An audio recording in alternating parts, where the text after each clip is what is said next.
وَلَقَدْ يَسَّرْنَا الْقُرْآنَ لِلذِّكْرِ فَهَلْ مِن مُّدَّكِرٍ۔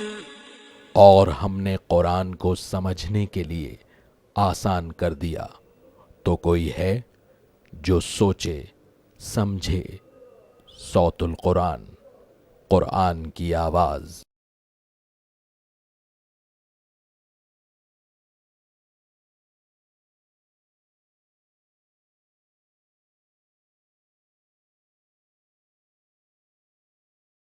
نحمده ونصلي على رسوله الكريم اما بعد فاعوذ بالله من الشيطان الرجيم بسم الله الرحمن الرحيم ان الله يأمر بالعدل والإحسان وإيتاء ذي القربى وينهى عن الفحشاء والمنكر والبغي يعظكم لعلكم تذكرون صدق اللہ العظیم۔ سورۃ النحل آیت نمبر 90 سے ہم اپنا مطالعہ شروع کر رہے ہیں۔ اب اس سورہ مبارکہ کا 13واں رکوع شروع ہو رہا ہے۔ اس میں اللہ تعالیٰ نے معاشرے کے لیے بڑی اہم ہدایات عطا فرمائی ہیں، اور دین میں معاہدے کی کیا اہمیت ہے، ایگریمنٹس کی کیا اہمیت ہے، اس کو بیان کیا گیا ہے۔ اور ایک داعی دین کے لیے یہ بات بیان کی گئی ہے کہ اس کا عمل درست ہونا دین کی دعوت کے لیے بہت ضروری ہے۔ اس کے علاوہ حیات طیبہ کا ذکر بھی ہے جو اہل ایمان کو عطا کی جاتی ہے۔ ان اللہ یأمر بالعدل والإحسان وإیتاء ذی القربى، بے شک اللہ تعالیٰ حکم دیتا ہے عدل کا اور احسان کا اور رشتہ داروں کے ساتھ حسن سلوک کا۔ وَيَنْهَى عَنِ الْفَحْشَاءِ وَالْمُنْكَرِ وَالْبَغْيِ، اور منع فرماتا ہے بے حیائی سے اور برے کاموں سے اور زیادتی کے کاموں سے۔ یعظکم لعلکم تذکرون، اللہ تمہیں نصیحت فرماتا ہے تاکہ تم نصیحت حاصل کر لو، یاد رکھو ان باتوں کو۔ عبداللہ ابن مسعود رضی اللہ تعالی عنہ فرماتے ہیں کہ اس آیت میں اللہ نے ہر شے بیان فرما دی ہے۔ ایک معاشرے کے لیے اسلام کی تعلیمات کیا ہیں، اس کا مینیفیسٹو کیا ہے، وہ تمام باتیں یہاں پر اللہ تعالی نے بیان فرما دی۔ 3 باتوں کا اللہ نے حکم دیا ہے: عدل، احسان اور رشتہ داروں کے حقوق ادا کرنا، ان کے ساتھ اچھا سلوک کرنا۔ عدل کے معنی ہیں حقوق میں توازن رکھنا، حقوق کو صحیح طرح ادا کرنا، اور یہ قانون کی بنیاد ہے۔ جب معاملات کو کورٹ آف لاء میں لایا جا سکے تو اس کے لیے عدل بنیاد ہے، جس کا جو حق بنتا ہے وہ ادا کر دیا جائے۔ نمبر 2، احسان کا اللہ نے حکم دیا۔ احسان اخلاقیات کے لیے بنیاد ہے، یعنی کہ جس کا جتنا حق ہے صرف اتنا ہی ادا نہ کیا جائے بلکہ اس سے بڑھ کر ادا کیا جائے۔ فیاضانہ رویہ لوگوں کے ساتھ اختیار کیا جائے، عفو درگزر کا، معافی کا رویہ اختیار کیا جائے، بھلائی کا معاملہ لوگوں کے ساتھ اختیار کیا جائے۔ اور نمبر 3 فرمائے کہ رشتہ داروں کے ساتھ حسن سلوک، ان کے ساتھ صلہ رحمی کرنا۔ یہ ہمارے دین کی خوبصورت تعلیمات ہیں کہ وہ بندوں کے حقوق کو ادا کرنے کا حکم بھی دیتا ہے۔ اور رشتہ داروں میں صرف مراد رحمی رشتے نہیں ہیں، ان کو تو اولو الارحام کہا جاتا ہے، رحمی رشتہ دار، بلڈ ریلیشنز۔ یہاں ذی القربہ، قرابت والے، رشتے والے، ان میں دوست احباب بھی شامل ہیں، ان میں ساتھ کام کرنے والے بھی شامل ہیں، ان میں کسی اور اعتبار سے بھی جو رشتہ دار ہیں وہ بھی شامل ہیں۔ تو اسلام ہمیں عدل کا حکم دیتا ہے، احسان کا حکم دیتا ہے۔ احسان کے وہ معنی بھی ذہن میں رہیں جو بخاری شریف اور مسلم شریف کی روایت میں اللہ کے رسول صلی اللہ علیہ وسلم نے بیان فرمائے، جس کا حاصل یہ ہے کہ ہر عمل کو عمدگی کے ساتھ کرنا۔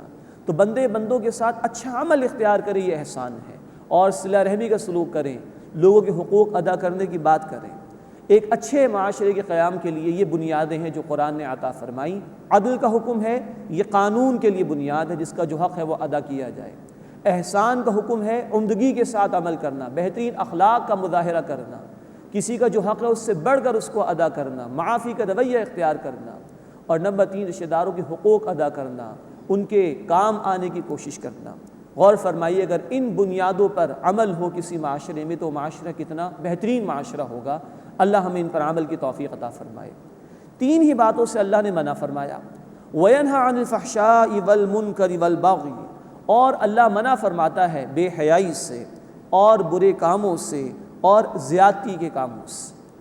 فحش کہتے ہیں اس بات کو جو بالکل کھلی برائی ہو، وہ اعمال کے جو خواہشات نفسانی کی بنیاد پر کیے جاتے ہیں، زنا کا معاملہ ہے، اس طرح کی بے حیائیاں ہیں جو کھلے طور پر بے حیائی ہے، کھلے طور پر جس کی برائی واضح ہے وہ فحش۔ منکر کہتے ہیں اس بات کو کہ جس کو اللہ کی شریعت بھی منع کرتی ہے اور انسانی فطرت بھی اسے ناپسند کرتی ہے۔ شراب پینا، جھوٹ بولنا، ہر معاشرے میں ان کو برا سمجھا جاتا ہے، یہ منکر ہے۔ اور بغی کے معنی زیادتی کے ہیں، سرکشی کے ہیں، اللہ کے حدود کو پامال کرنا، اللہ کی مقرر کردہ حدود سے تجاوز کرنا، دوسروں کی حق تلفی کرنا، ان کے حقوق میں کمی کر دینا، حق تلفی کا رویہ اختیار کرنا، یہ بغی ہے۔ تو ان تین باتوں سے منع فرمایا، وَيَنْهَى عَنِ الْفَحْشَاءِ وَالْمُنْكَرِ وَالْبَغْيِ، اور اللہ منع فرماتا ہے بے حیائی سے اور برے کاموں سے اور زیادتی سے۔ یعظکم، وہ تمہیں نصیحت فرماتا ہے، لعلکم تذکرون، تاکہ تم یاد رکھو۔ یہ ہدایات اللہ نے ہمیں عطا فرمائی ایک بہترین معاشرے کے قیام کے لیے۔ اللہ تعالی ہمیں ان پر عمل کرنے کی توفیق عطا فرمائے۔ وَأَوْفُوا بِعَهْدِ اللَّهِ إِذَا عَاهَدتُّمْ، اور جو تم عہد کر لو تو اللہ کا عہد پورا کرو۔ وَلَا تَنقُضُوا الْأَيْمَانَ بَعْدَ تَوْكِيدِهَا، اور قسمیں پختہ کرنے کے بعد مت توڑو۔ وَقَدْ جَعَلْتُمُ اللَّهَ عَلَيْكُمْ كَفِيلًا، اور یقیناً تم نے اپنے اوپر اللہ کو ذمہ دار بنا لیا ہے، ضامن بنا لیا ہے۔ ان اللہ یعلم ما تفعلون، بے شک جو کچھ تم کرتے ہو اللہ اسے جانتا ہے۔ دو باتوں کی مزید تلقین کی گئی۔ اللہ سے کیے گئے وعدے کو پورا کرو۔ اللہ سے ایک وعدہ تو وہ ہے جو عہد الست کے طور پر ہم جانتے ہیں، سورۃ الاعراف آیت 172، عالم ارواح میں اللہ کے رب ہونے کا ہم نے اقرار کیا۔ اللہ سے وعدہ وہ بھی ہے کہ جو سودا اللہ نے ہم سے کیا، سورہ توبہ آیت نمبر 111، اللہ نے ہماری جانیں اور ہمارے مال جنت کے عوض میں خرید لیے ہیں۔ اب تقاضا یہ ہے کہ اس جان اور مال کو اللہ کی اطاعت کے مطابق استعمال کرو۔ اور اللہ سے وعدہ یہ بھی ہے کہ جب بندہ اقرار کرتا ہے اشہد ان لا الہ الا اللہ واشہد ان محمدا عبدہ ورسولہ، گواہی دیتا ہے پورے شعور کے ساتھ کہ اللہ کے سوا کوئی معبود نہیں اور محمد صلی اللہ علیہ وسلم اس کے رسول ہیں، اب یہ پوری زندگی بھر کا وعدہ ہے کہ بندہ اللہ ہی کی عبادت کرے گا اور اس طریقے کے مطابق جو محمد کریم صلی اللہ علیہ وسلم کا طریقہ ہے۔ تو پہلی بات اس آیت مبارکہ میں کہی گئی کہ اللہ سے کیے گئے وعدے کو پورا کرو، اور نمبر دو، قسموں کو پختہ کرنے کے بعد مت توڑو۔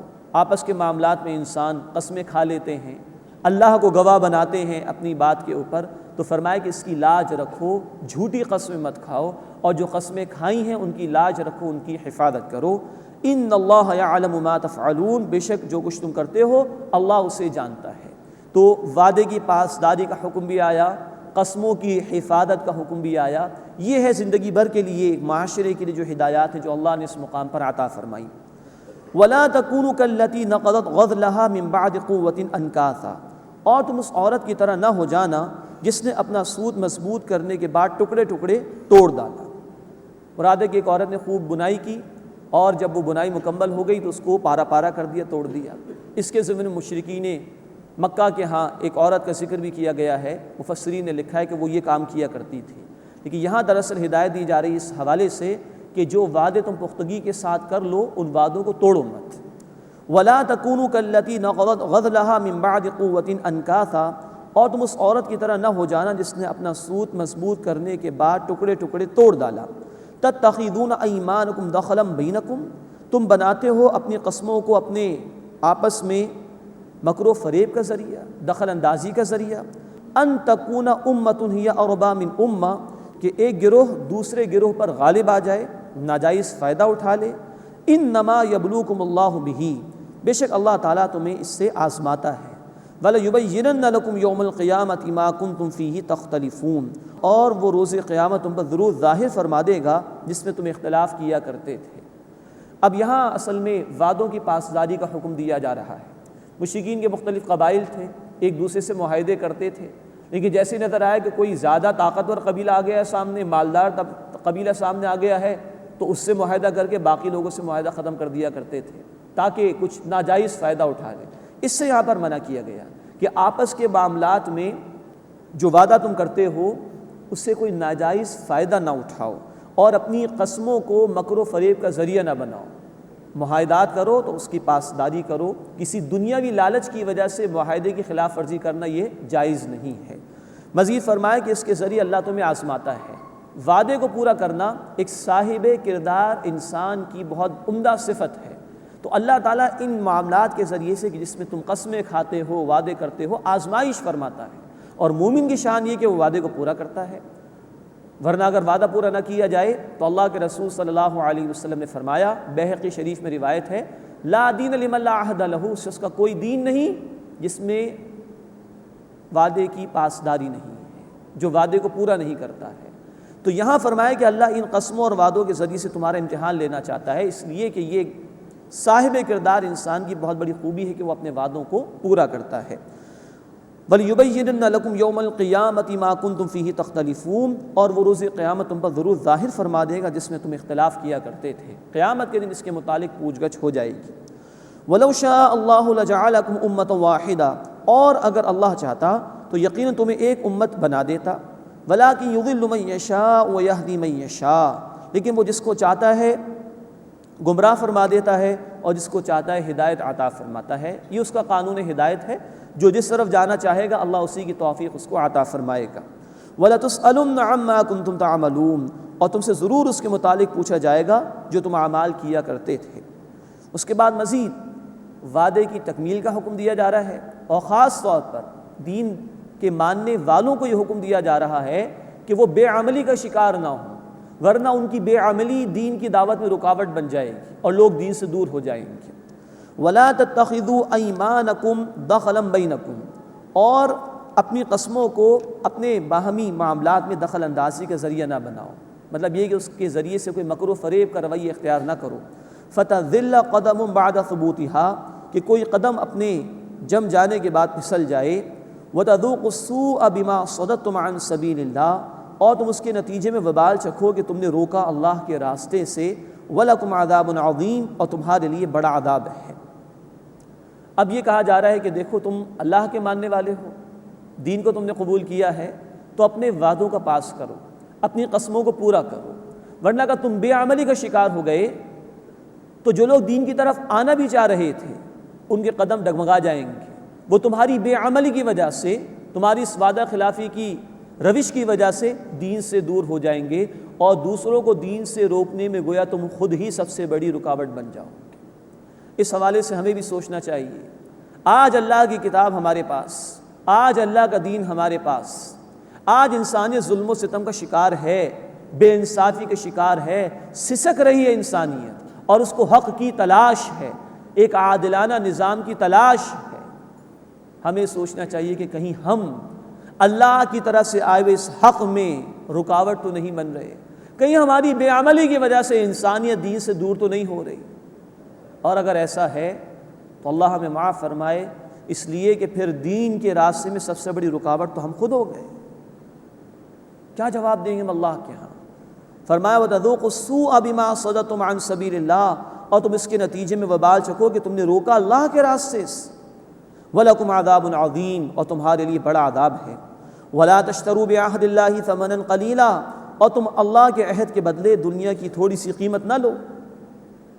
اللہ کا وعدہ جو تم نے دین کے حوالے سے کیا، اس کی اطاعت کے حوالے سے کیا، اگر اس کے تقاضوں پر عمل نہیں کر رہے اور کچھ دنیا بنا بھی رہے ہو تو اس کی کوئی قدر و قیمت نہیں اللہ کے ہاں، تو دنیا کے چند ٹکوں کے عوض اللہ کے وعدے کی خلاف ورزی نہ کرو۔ انما عند اللہ وخیر لکم ان کنتم تعلمون، بے شک جو کچھ اللہ کے پاس ہے وہی تمہارے لیے بہتر ہے اگر تم سمجھو۔ ما عندکم ینفد وما عند اللہ باق، جو کچھ تمہارے پاس ہے وہ ختم ہو جاتا ہے، آج تمہیں موت آ جائے کچھ تمہارے ساتھ نہیں جائے گا، اب پوری دنیا کو اللہ ختم فرما دے کسی کا کچھ نہیں رہے گا، سب کچھ اللہ ہی کا ہے۔ ما عندکم ینفد، جو تمہارے پاس ہے وہ ختم ہو جاتا ہے، وما عند اللہ باق، اور جو اللہ کے پاس ہے وہ ہمیشہ باقی رہنے والا ہے۔ وَلَنَجْزِيَنَّ الَّذِينَ صَبَرُوا أَجْرَهُمْ بِأَحْسَنِ مَا كَانُوا يَعْمَلُونَ، اور جن لوگوں نے صبر کیا ہم ضرور انہیں ان کا اجر عطا کریں گے ان کے بہترین اعمال کے مطابق۔ اور اس کا ایک ترجمہ یہ بھی ممکن ہے، اور جن لوگوں نے صبر کیا ہم انہیں ان کے اعمال کا بہترین بدلہ عطا کریں گے۔ یہ دونوں تراجم ممکن ہیں، اعمال کا بہترین بدلہ دیں گے، یا جو ان کے بہترین اعمال ہیں اس کے اعتبار سے ہم ان کو بدلہ عطا فرمائیں گے، یہ اللہ کی قدردانی ہے۔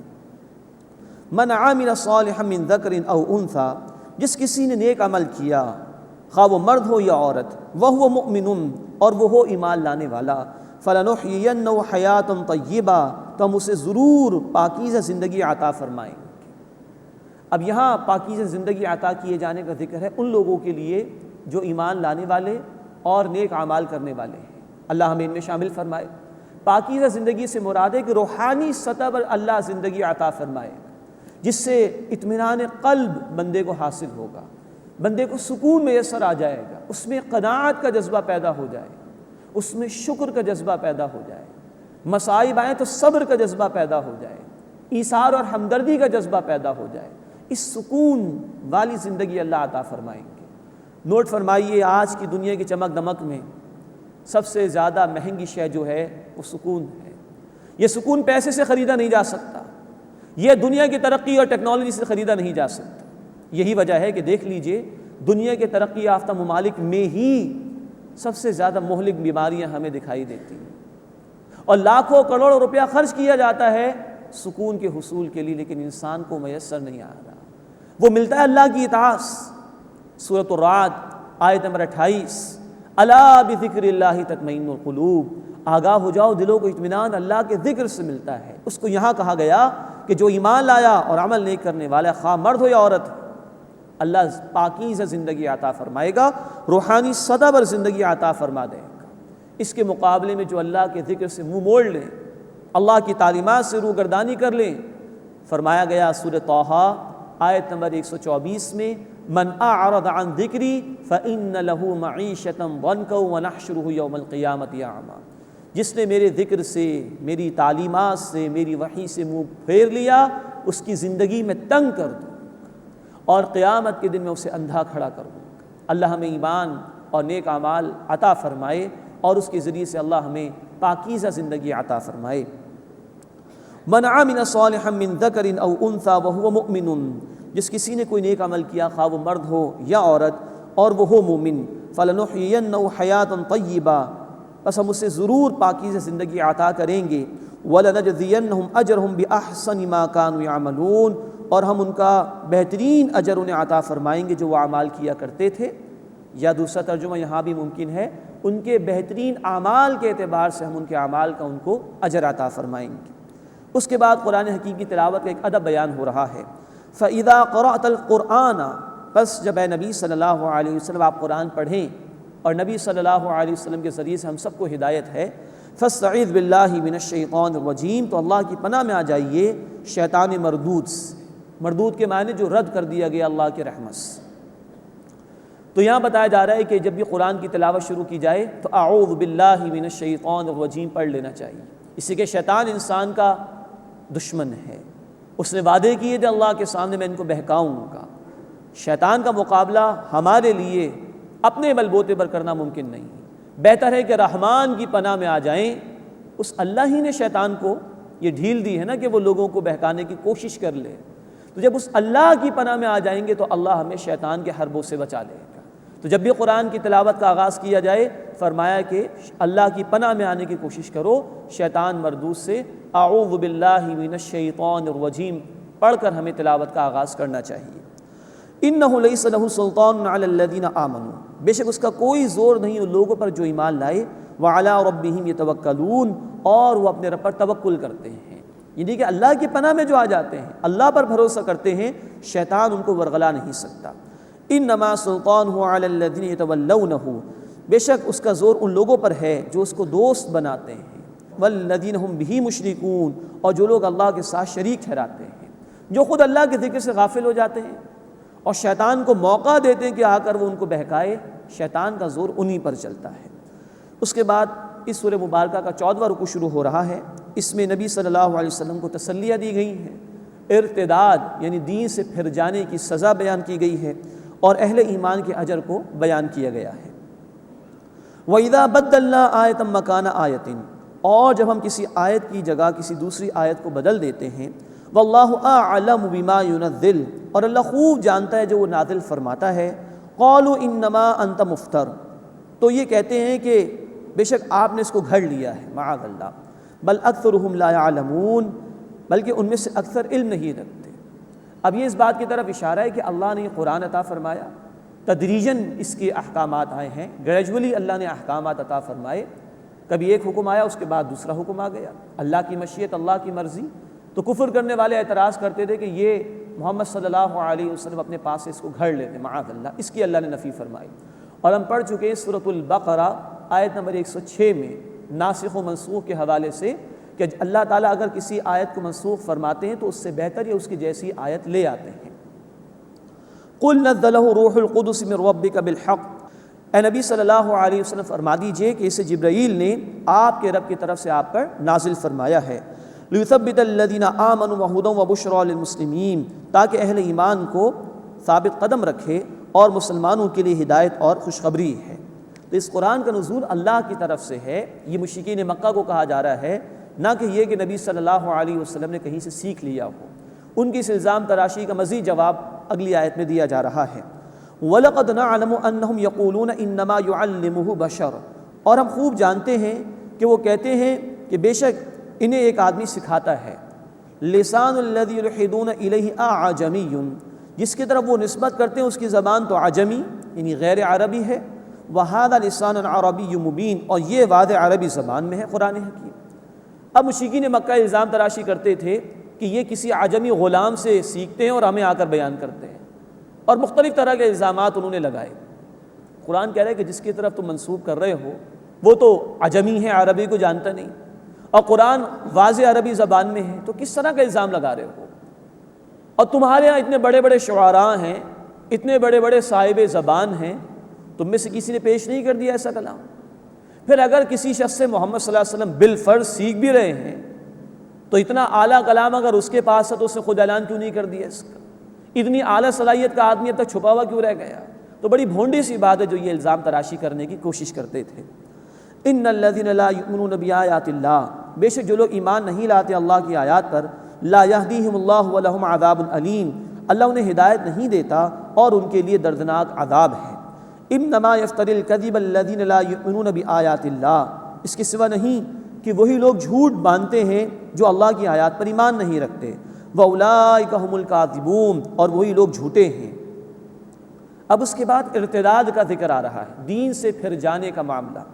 من کفر باللہ من بعد ایمانہ، جس نے اللہ کا انکار کیا اس پر ایمان کے بعد، الا من اکرہ وقلبہ مطمئن بالایمان، سوائے اس کے کہ جو مجبور کیا گیا ہو جبکہ اس کا دل ایمان پر مطمئن ہو، یہ ایکسیپشن ہے، استثناء ہے۔ وَلَٰكِن مَّن شَرَحَ بِالْكُفْرِ صَدْرًا، بلکہ جو کفر کے لیے سینہ کشادہ کرے، فَعَلَيْهِمْ غَضَبٌ مِّنَ اللَّهِ، تو ان پر اللہ کا غضب ہے، وَلَهُمْ عَذَابٌ عَظِيمٌ، اور ان کے لیے بڑا عذاب ہے۔ اب یہ ہے ارتداد کا مسئلہ جو قرآن نے یہاں پر بیان کیا۔ ایک ایکسیپشن قرآن نے بیان کیا، وہ لوگ کہ جو مجبور کر دیے جائیں کلمہ کفر ادا کرنے پر لیکن ان کا دل اطمینان پر، لیکن ان کا دل ایمان پر مطمئن ہو، ان پر کوئی پکڑ نہیں۔ یہ ہے رخصت کا پہلو جو قرآن نے بیان کیا۔ نوٹ فرمائیے، ایک پہلو ہے عزیمت کا کہ جو ہو جائے سو ہو جائے، ہم اسلام سے نہیں پھریں گے۔ یہ صحابہ اکرام رضی اللہ تعالیٰ عنہ اجمعین میں سے اکثریت کا معاملہ تھا۔ حضرت یاسر رضی اللہ تعالیٰ عنہ شہید کر دیے گئے لیکن انہوں نے کلمہ کفر زبان سے ادا نہیں کیا۔ حضرت سمیہ رضی اللہ تعالیٰ عنہ شہید کر دی گئیں لیکن انہوں نے کلمہ کفر زبان سے نہیں نکالا۔ حضرت بلال، حضرت خباب، حضرت مصعب رضی اللہ تعالیٰ عنہ مجمعین، ان سب پر مصائب ڈھائے گئے لیکن یہ ایمان پر کاربند رہے۔ یہ عزیمت کا پہلو ہے۔ لیکن ایک پہلو ہے رخصت کا جس کی اجازت یہاں پر دی گئی ہے، اور یہ معاملہ ہوا حضرت یاسر اور حضرت سمیہ رضی اللہ تعالیٰ عنہما کی صاحبزادے حضرت عمار رضی اللہ تعالیٰ عنہ کے ساتھ۔ نوجوان تھے، ان کو کفار نے مجبور کیا، سخت سزائیں دی اور ان کی زبان سے کلمہ کفر نکل گیا۔ وہ روتے ہوئے اللہ کے رسول صلی اللہ علیہ وسلم کے پاس آئے اور اپنا ماجرا بیان کر دیا۔ اللہ کے رسول صلی اللہ علیہ وسلم فرمائے کہ تم پر کوئی پکڑ نہیں، آئندہ بھی اگر وہ مجبور کرے تو کہہ دینا جان بچانے کے لیے۔ یہ رخصت کا پہلو ہے، اس کی اجازت قرآن نے دی ہے۔ تو جان بچانے کے لیے کلمہ کفر کہنے کی اجازت ہے بشرطے کہ دل مطمئن ہو ایمان پر، لیکن یہ رخصت کا پہلو ہے۔ اکثر صحابہ کرام رضی اللہ تعالیٰ عنہ مجمعین نے عزیمت کا پہلو اختیار کیا، جان دے دی یا مصائب برداشت کیے، کلمہ حق پر قائم رہے، زبان سے جان بچانے کے لیے بھی کلمہ کفر ادا نہیں کیے۔ مزید اس آیت میں ذکر ہو رہا ہے ان لوگوں کا جو جان بوجھ کر دین کا انکار کر دیں، دین کی کسی بنیادی بات کا انکار کر دیں، دنیا کی دولت کی وجہ سے، دنیا کی آسائش حاصل کرنے کے لیے، یا دین کی کوئی بات ان کو مشکل لگی تو اس کا انکار کر دیا، معاذ اللہ، یہ ہے ارتداد، اس کی اب سزا بیان کی جا رہی ہے۔ وَلَٰكِن مَنْ شَرَحَ بِالْكُفْرِ صَدْرًا، بلکہ جو کفر کے لیے سینہ کشادہ کرے، من مانی کرتے ہوئے، اپنی ذاتی رضا کے تحت، اپنی خواہش سے کفر کا ارتکاب کر لے ایمان کے بعد، فَعَلَيْهِمْ غَضَبٌ مِّنَ اللَّهِ، تو ان پر اللہ کا غضب ہے، وَلَهُمْ عَذَابٌ عَظِيمٌ، اور ان کے لیے بڑا عذاب ہے۔ ذَلِكَ بِأَنَّهُمُ اسْتَحَبُّوا الْحَيَاةَ الدُّنْيَا عَلَى الْآخِرَةِ، یہ اس لیے کہ انہوں نے دنیا کی زندگی کو آخرت پر پسند کیا، وَأَنَّ اللَّهَ لَا يَهْدِي الْقَوْمَ الْكَافِرِينَ، اور بے شک اللہ کافروں کی قوم کو ہدایت نہیں دیا کرتا۔ یہ ہے کہ دنیا کی محبت رکاوٹ بنتی ہے حق کے راستے میں۔ جو دنیا قربان کرنے کے لیے تیار نہ ہو وہ دین کے اور حق کے راستے میں آگے نہیں بڑھ سکتا۔ اللہ ہمیں آخرت کی محبت عطا فرمائے، اور دین کے راستے میں جو مشکلات آتی ہیں اللہ ہمیں اس کو برداشت کرنے کی اور اپنے دین پر استقامت کے ساتھ عمل کرنے کی توفیق عطا فرمائے۔ اولئک الذین طبع اللہ علی قلوبہم وسمعہم وابصارہم، یہ وہ لوگ ہیں کہ اللہ نے مہر لگا دی ان کے دلوں پر اور ان کی سماعت پر اور ان کی بصارت پر، وَأُولَٰئِكَ هُمُ الْغَافِلُونَ، اور یہی لوگ غافل ہیں۔ لا جرم انہم فی الآخرۃ ہم الخاسرون، کچھ شک نہیں کہ یہی لوگ آخرت میں خسارہ اٹھانے والے ہیں۔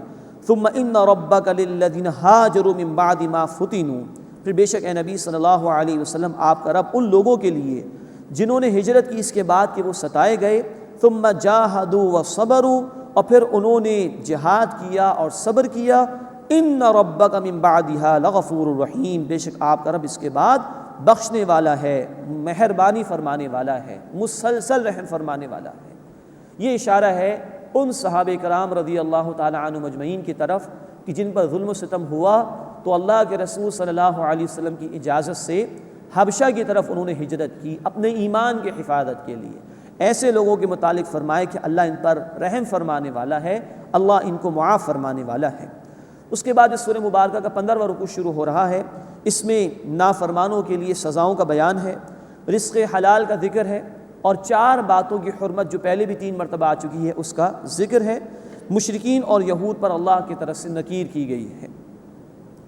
یوم تأتی کل نفس تجادل عن نفسہا، جس دن ہر شخص اپنی طرف سے جھگڑا کرتا ہوا آئے گا، یعنی ہر ایک کو اپنا جواب خود دینا ہوگا۔ سورہ مریم آیت نمبر 95 میں الفاظ ہیں وَكُلُّهُمْ آتِيهِ يَوْمَ الْقِيَامَةِ فَرْدًا، ہر ایک انفرادی طور پر اللہ کے حضور میں حاضر ہوگا، ہر ایک کو اپنا جواب خود دینا ہوگا۔ جیسے دنیا میں اگر باپ کو بھوک لگ رہی ہو تو بیٹے کے کھانا کھا لینے سے باپ کی بھوک نہیں مٹ سکتی، اگر بیٹا بیمار ہو تو باپ کے دوا پی لینے سے بیٹے کو شفا نہیں مل سکتی، خود ہی کھانا کھانا ہوگا جس کو بھوک لگے، خود ہی دوائی پینی ہوگی جس کو بیماری ہو۔ یہی معاملہ ہے کہ ہر ایک کو اپنا جواب خود دینا ہوگا۔ یوم تأتی کل نفس تجادل عن نفسہا، جس دن ہر شخص اپنی طرف سے جھگڑا کرتا ہوا آئے گا، وتوفی کل نفس ما عملت، اور ہر شخص کو پورا پورا دیا جائے گا جو اس نے عمل کیا، وہم لا یظلمون، اور ان پر ظلم نہیں کیا جائے گا۔ اس کے بعد اللہ تعالیٰ نے نافرمانوں کی ایک بستی کا ذکر کیا ہے، اور ہر دور کے لوگوں کے لیے اس میں عبرت موجود ہے، سبق آموزی موجود ہے۔ وضرب اللہ مثلا قریۃ، اور اللہ نے ایک بستی کی مثال بیان فرمائی، کانت آمنۃ مطمئنہ، وہ مطمئن بے خوف تھی، یأتیہا رزقہا رغدا من کل مکان، ہر جگہ سے اس کے پاس رزق با فراغت آ جایا کرتا تھا۔ فکفرت بانعم اللہ، پھر اس بستی نے ناشکری کی اللہ کی نعمتوں کی۔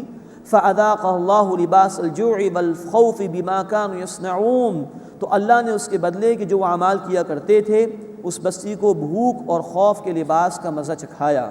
مراد ہے کہ بھوک اور خوف کا عذاب ان پر مسلط کر دیا گیا۔ ابن عباس رضی اللہ تعالی عنہ کی رائے یہ ہے کہ اس سے مراد مکے والے ہیں۔ جب ان لوگوں نے اللہ کے رسول صلی اللہ علیہ وسلم کی رسالت کا انکار کیا، اللہ کی نعمتوں کی ناشکری کی، تو ان پر عذاب مسلط کیا گیا تھا۔ بخاری شریف میں بھی تفصیل ہے کہ 7 برس تک ان پر قحط مسلط ہوا تھا اللہ کی طرف سے۔ اور مفسرین کی رائے یہ بھی ہے کہ اللہ نے یہ مجموعی مثال بیان فرمائی ہے جس میں سبق آموزی ہمارے لیے موجود ہے۔ آج بھی ہم غور کریں، دنیا کے مختلف علاقوں میں، اس شہر کراچی میں بھی جو پاکستان کا بہت بڑا شہر ہے، ہم پر بھی وہ حالات گزرے ہیں، اور دنیا کے کئی علاقوں میں ایسے حالات گزرتے رہے کہ اللہ نے قوموں کو نوازا اپنی رحمتوں سے، اپنی نعمتوں سے، لیکن انہوں نے اللہ کی ناشکری کی تو اللہ تعالیٰ کی طرف سے ان پر قحط بھی مسلط کیے گئے، طرح طرح کے عذاب بھی مسلط کیے گئے۔ اللہ تعالیٰ ہمیں شکر گزار بننے کی توفیق عطا فرمائے، اپنی ناشکری سے بچائے۔ اسی ناشکری کی وجہ سے لوگوں کو عذاب میں مبتلا کیا جاتا ہے۔ وَلَقَدْ جَاءَهُمْ رَسُولٌ مِّنْهُمْ فَكَذَّبُوا، اور بے شک ان کے پاس انہی میں سے ایک رسول آئے، بس ان لوگوں نے ان رسول علیہ السلام کو جھٹلایا۔ فَأَخَذَهُمُ الْعَذَابُ وَهُمْ ظَالِمُونَ، تو عذاب نے انہیں آ پکڑا اس حال میں کہ وہ ظالم تھے۔ فَكُلُوا مِمَّا رَزَقَكُمُ اللَّهُ حَلَالًا طَيِّبًا، بس جو اللہ نے تمہیں عطا فرمایا ہے اس میں سے حلال اور پاکیزہ کھاؤ۔ وَاشْكُرُوا نِعْمَتَ اللَّهِ، اور اللہ کی نعمت کا شکر ادا کرو۔ إِن كُنتُمْ إِيَّاهُ تَعْبُدُونَ، اگر تم اسی کی عبادت کرنے والے ہو۔ یہاں یہ اشارہ بھی ہے کہ ان مشرکین پر سے پھر اللہ نے قحط کا عذاب دور کر دیا تھا، تو انہیں بھی کہا جا رہا ہے کہ اب اللہ کا شکر ادا کرو، اسی کی عبادت کرو، اس کے احکامات کے مطابق عمل کرو، حلال رزق کا اہتمام کرو۔ اور یہ ہر دور کے ان لوگوں کے لیے اللہ کی طرف سے حکم ہے کہ جن کو اللہ تکالیف میں مبتلا کرنے کے بعد رحمت کا ان کے ساتھ معاملہ فرمائے کہ اب اللہ کی شکر گزاری ادا کرو اور اسی کی عبادت کرو۔ فَكُلُوا مِمَّا رَزَقَكُمُ اللَّهُ حَلَالًا طَيِّبًا، بس جو اللہ نے تمہیں عطا فرمایا اس میں سے حلال اور پاکیزہ کھاؤ۔ وَاشْكُرُوا نِعْمَتَ اللَّهِ، اور اللہ کی نعمت کا شکر ادا کرو۔ إِن كُنتُمْ إِيَّاهُ تَعْبُدُونَ، اگر تم اسی کی عبادت کرتے ہو۔ اس کے بعد 4 باتوں کی حرمت کا ذکر آ رہا ہے۔ إِنَّمَا حَرَّمَ عَلَيْكُمُ الْمَيْتَةَ وَالدَّمَ وَلَحْمَ الْخِنْزِيرِ وَمَا أُهِلَّ لِغَيْرِ اللَّهِ بِهِ، بے شک اللہ نے تم پر حرام فرمایا ہے مردار اور خون اور خنزیر کا گوشت اور جس پر اللہ کے سوا کسی اور کا نام لیا جائے۔ ان 4 باتوں کی حرمت پہلے 3 مرتبہ آ چکی ہے، سورۃ البقرہ آیت 173، سورۃ المائدہ آیت نمبر 3 اور سورۃ الانعام آیت نمبر 145 میں 4 حرمتیں بیان ہوئی ہیں جو کہ عام تھی عرب کے معاشرے میں۔ اس کے علاوہ بھی قرآن نے اور نبی صلی اللہ علیہ وسلم نے دیگر چیزوں کو حرام قرار دیا ہے۔ مثلا صحیح مسلم کی روایت ہے کہ تمام درندے گوشت خور جانور حرام ہیں، جو اپنے پنجوں سے کھاتے ہیں وہ بھی حرام ہے اس امت کے لیے۔ یہاں وہ 4 باتیں بیان ہوئی ہیں جو اس معاشرے میں عام تھیں۔ فَمَنِ اضْطُرَّ غَيْرَ بَاغٍ وَلَا عَادٍ فَإِنَّ اللَّهَ غَفُورٌ رَحِيمٌ، بس جو مجبور ہو جائے، سرکشی کرنے والا نہ ہو اور نہ حد سے بڑھنے والا ہو، تو بے شک اللہ بہت بخشنے والا مسلسل رحم فرمانے والا ہے۔ مجبوری میں جان بچانے کے لیے حرام سے استفادہ کرنے کی اجازت ہے، لیکن گناہ کا یا سرکشی کا ارادہ نہیں ہونا چاہیے۔ وَلَا تَقُولُوا لِمَا تَصِفُ أَلْسِنَتُكُمُ الْكَذِبَ، اور مت کہو تم وہ جو تمہاری زبانیں جھوٹ بیان کرتی ہیں، ہذا حلال وہذا حرام، کہ یہ حلال اور یہ حرام ہے۔ جس جانور کو چاہا حلال کر دیا، جس کو چاہا حرام کر دیا۔ یہ تفصیل ہم پڑھ چکے ہیں سورۃ المائدہ آیت نمبر 103 اور سورۃ الانعام آیت 139 سے لے کے 141 تک۔ بعض جانوروں کو مخصوص کر دیا، یہ بتوں کے لیے مخصوص ہے، ان کا گوشت ہم پر حرام، ان پر سواری نہیں کریں گے، فلاں کا گوشت ہمارے مرد کھائیں گے، عورتیں نہیں کھائیں گی، اس کا ذکر ہو رہا ہے۔ وَلَا تَقُولُوا لِمَا تَصِفُ أَلْسِنَتُكُمُ الْكَذِبَ، اور تم مت کہو وہ جو تمہاری زبانیں جھوٹ بیان کرتی ہیں، ہذا حلال وہذا حرام، کہ یہ حلال ہے اور یہ حرام، لِتَفْتَرُوا عَلَى اللَّهِ الْكَذِبَ، کہ تم اللہ پر جھوٹ گھڑ لو۔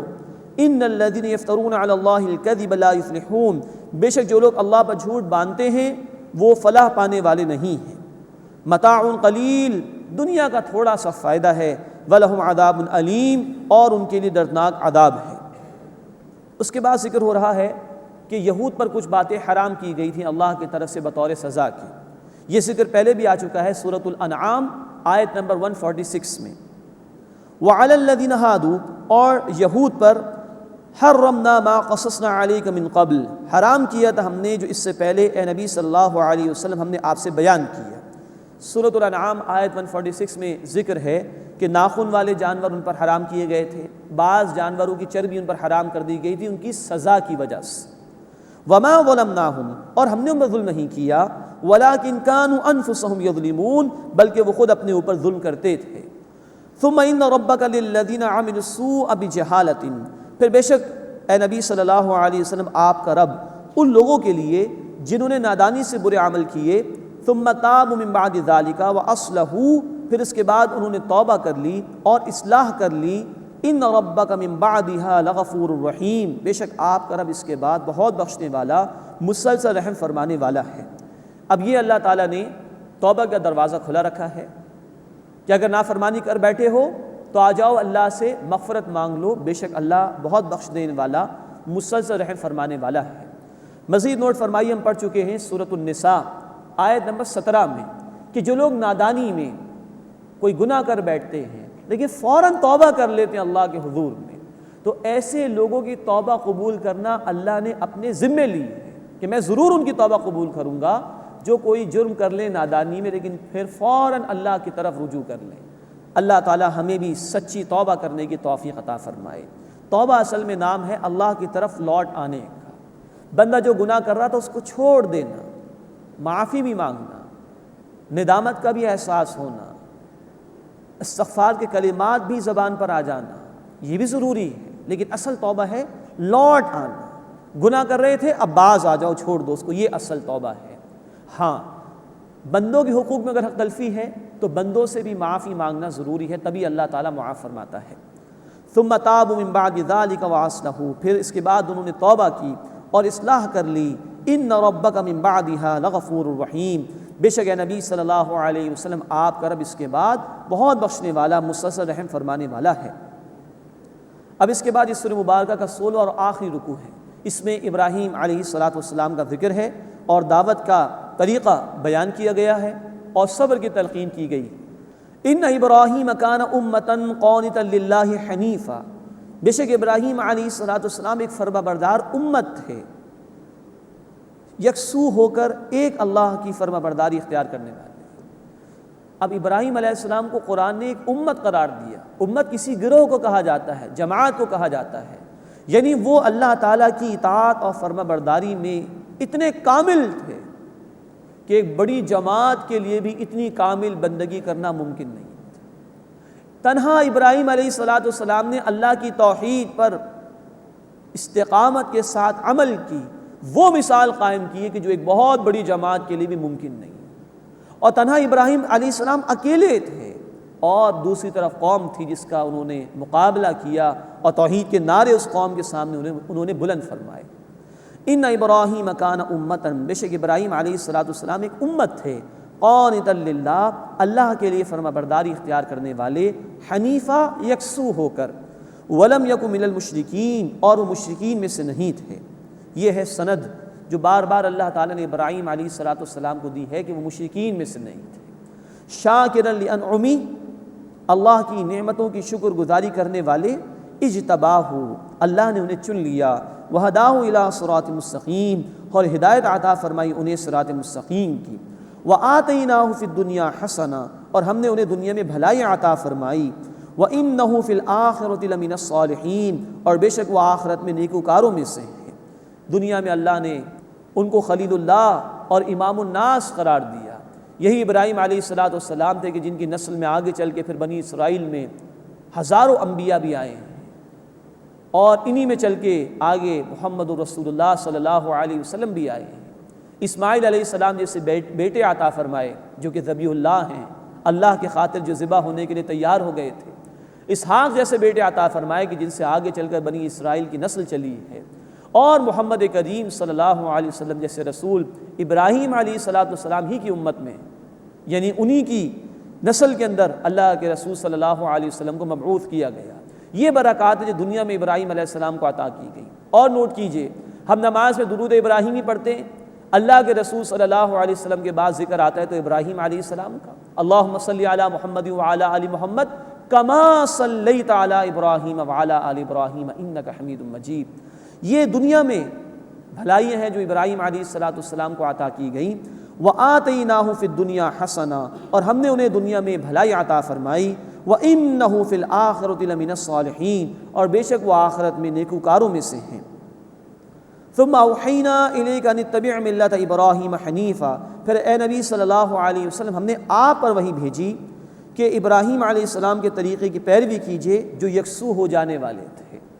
یہ دیکھیے یہ مقام ابراہیم علیہ السلام کا کہ ان کے طریقے پر یہ امت اب برپا کی گئی۔ ہمیں بھی، امت مسلمہ کو بھی یہ کہا گیا ہے، سورۃ الحج آیت نمبر 78 میں ملت ابیکم ابراہیم، تم اپنے والد ابراہیم علیہ السلام کے طریقے پر ہو۔ ثم اوحینا الیک ان اتبع ملت ابراہیم حنیفا، پھر اے نبی صلی اللہ علیہ وسلم ہم نے آپ پر وحی بھیجی کہ آپ پیروی کیجئے ابراہیم علیہ السلام کے طریقے کی جو کہ یکسو ہو جانے والے تھے۔ وما کان من المشرکین، اور مشرکین میں سے نہیں تھے۔ انما جعل السبت علی الذین اختلفوا فیہ، بے شک ہفتہ ان لوگوں پر مقرر کیا گیا جنہوں نے اس میں اختلاف کیا تھا، یعنی کہ ہفتے کے دن کو مقرر کیا گیا یہود کے لیے، انہوں نے اختلاف کیا تھا۔ بخاری شریف کی حدیث ہے کہ ہر امت کو اللہ تعالیٰ نے جمعے کا دن پیش کیا، یہود نے اختلاف کر کے ہفتے کو مانگ لیا، متعین کر لیا، وہی ان کے لیے مقرر کر دیا گیا۔ نصارہ نے اتوار کو اختیار کر لیا، اس امت کو اللہ نے توفیق دی کہ اس نے جمعے کے دن کو ہی اختیار کیا، تو اول جمعہ ہی سب کے لیے مقرر کیا گیا تھا، لیکن یہود نے اختلاف کر کے اپنے لیے ہفتے کے دن مقرر کر لیا، تو وہی ان کے لیے مقرر کر دیا گیا۔ انما جعل السبت علی الذین اختلفوا فیہ، بے شک ہفتے کا دن ان لوگوں پر مقرر کیا گیا کہ جنہوں نے اس میں اختلاف کیا تھا۔ وَإِنَّ رَبَّكَ لَيَحْكُمُ بَيْنَهُمْ يَوْمَ الْقِيَامَةِ فِي مَا كَانُوا فِيهِ يَخْتَلِفُونَ، اور بے شک اے نبی صلی اللہ علیہ وسلم آپ کا رب قیامت کے دن ان کے درمیان اس بات میں فیصلہ فرما دے گا جس میں وہ اختلاف کیا کرتے تھے۔ اب اس کے بعد دعوت دین کے 3 لیولز کا، 3 سطحوں کا ذکر آ رہا ہے۔ ادعو الی سبیل ربک بالحکمہ، اے نبی صلی اللہ علیہ وسلم دعوت دیجیے اپنے رب کے راستے کی طرف حکمت کے ساتھ، یعنی دلائل کے ساتھ، والموعظۃ الحسنہ، اور عمدہ وعظ کے ذریعے، وجادلہم باللتی ہی احسن، اور ان سے مباحثہ کیجیے اس طریقے پر جو بہت عمدہ ہو۔ ان ربک هو اعلم بمن ضل عن سبیلہ، بے شک آپ کا رب اس کو خوب جاننے والا ہے جو اللہ کے راستے سے گمراہ ہوا، وہو اعلم بالمہتدین، اور وہ خوب جاننے والا ہے ان کو جو ہدایت پانے والے ہیں۔ اس آیت میں 3 لیولز بیان کیے گئے ہیں دعوت دین کے حوالے سے۔ ایک طبقہ معاشرے میں وہ ہوتا ہے کہ جو انٹلیکچوئلز کا طبقہ ہوتا مائنورٹی میں ہے، لیکن معاشرے میں ان کا اثر رسوخ ہوتا ہے۔ ان کے سامنے تو دلائل کے ساتھ، لاجکس کے ساتھ بات کرنا ضروری ہے، لاجیکل آرگومنٹس ان کو دینے ہوتے ہیں۔ تو حکمت کے معنی ہے، حکمت پختگی، شعور کی پختگی، جس کے معنی دلائل کے ہیں۔ تو ایک طبقہ معاشرے کا وہ ہے جو غور و فکر کرنے والا ہے، اس کے سامنے دلائل کے ساتھ بات کی جائے گی۔ دوسرا طبقہ وہ ہے جو عوام الناس کا ہے، جو زیادہ فلسفوں کو نہیں جانتے، ان کے لیے عمدہ واعظ، درد بھرا واعظ ہی کافی ہوتا ہے۔ اور تیسرا طبقہ معاشرے میں وہ ہوتا ہے کہ جو اعتراض کرنے والا ہوتا ہے، باطل نظریات کا پرچار کرنے والا، یا حق کے اوپر اعتراض کرنے والا، تو ان کے جوابات دینا ضروری ہے۔ یہ 3 لیولز ہیں جس پر دعوت کا کام کرنا ضروری ہے، حکمت کے ساتھ یعنی دلائل کے ساتھ، عمدہ واعظ کے ساتھ، اور جو اعتراض کرنے والے ان کا جواب دینا ضروری ہے۔ آج امت کو بھی ان تینوں لیولز پر کام کرنا ضروری ہے۔ ان ربک هو اعلم بمن ضل عن سبیلہ وهو اعلم بالمہتدین، بے شک آپ کا رب اس کو خوب جاننے والا ہے جو اللہ کے راستے سے گمراہ ہوا، اور وہ خوب جانتا ہے ان کو جو ہدایت یافتہ ہیں۔ وَإِنْ عَاقَبْتُمْ فَعَاقِبُوا بِمِثْلِ مَا عُوقِبْتُمْ بِهِ، اور اگر تم بدلہ لو تو اتنا ہی بدلہ لو جتنی کہ تمہیں تکلیف دی گئی ہے۔ یہ اجازت دی ہے دین نے۔ اس میں یہ بھی اشارہ ہے کہ جب دین کی جد و جہد ہوگی تو ظالموں کا ہاتھ توڑنا ضروری ہے تاکہ حق غالب ہو اور لوگوں کو ظلم سے نجات ملے۔ لیکن کہا گیا کہ زیادتی نہ ہو، جتنی تکلیف تمہیں پہنچائی گئی اتنا ہی بدلہ لے سکتے ہو۔ یہ ہے قانونی بات۔ اب اخلاقی بات کا ذکر ہے، وَلَئِن صَبَرْتُمْ لَهُوَ خَيْرٌ لِّلصَّابِرِينَ، اور اگر تم صبر کرو تو یہ صبر کرنے والوں کے لیے بہتر ہے۔ معاف کر دینا پسندیدہ ہے، لیکن نوٹ فرمائی کہ انفرادی سطح پر معافی پسندیدہ ہے، لیکن جب اجتماعی نظام ہو تو ظالموں کو سزا دینا ضروری ہے تاکہ لوگوں کی جان، مال، آبرو محفوظ رہ سکے۔ وَاصْبِرْ، اور اے نبی صلی اللہ علیہ وسلم صبر کیجئے، وَمَا صَبْرُكَ إِلَّا بِاللَّهِ، اور آپ کا صبر اللہ ہی کی مدد سے ہے۔ یعنی حق کے راستے میں مشکلات آئیں گی، دعوت کے مرحلے میں مشکلات آئیں گی، صبر کیجئے، اور یہ اللہ ہی کی توفیق سے ممکن ہے۔ وَلَا تَحْزَنْ عَلَيْهِمْ، اور ان پر غمگین نہ ہوں، وَلَا تَكُ فِي ضَيْقٍ مِّمَّا يَمْكُرُونَ، اور جو فریب کرتے ہیں اس سے تنگی محسوس نہ کیجئے۔ ان اللہ مع الذین اتقوا، بے شک اللہ ان کے ساتھ ہے جنہوں نے تقوی اختیار کیا، جو نافرمانی سے بچنے والے ہیں۔ والذین هم محسنون، اور وہ لوگ کہ جو عمدگی کے ساتھ عمل کرنے والے ہیں، یعنی کہ دعوت کے مرحلے میں ہر مرحلے میں توکل اللہ پر ہو، اللہ کی مدد اصل شے ہے، فیصلہ کن شے ہے، اور اللہ کی مدد ان کو ملتی ہے جو تقوی اختیار کرنے والے اور عمدگی کے ساتھ عمل کرنے والے ہیں۔ وآخر دعوانا ان الحمد للہ رب العالمین۔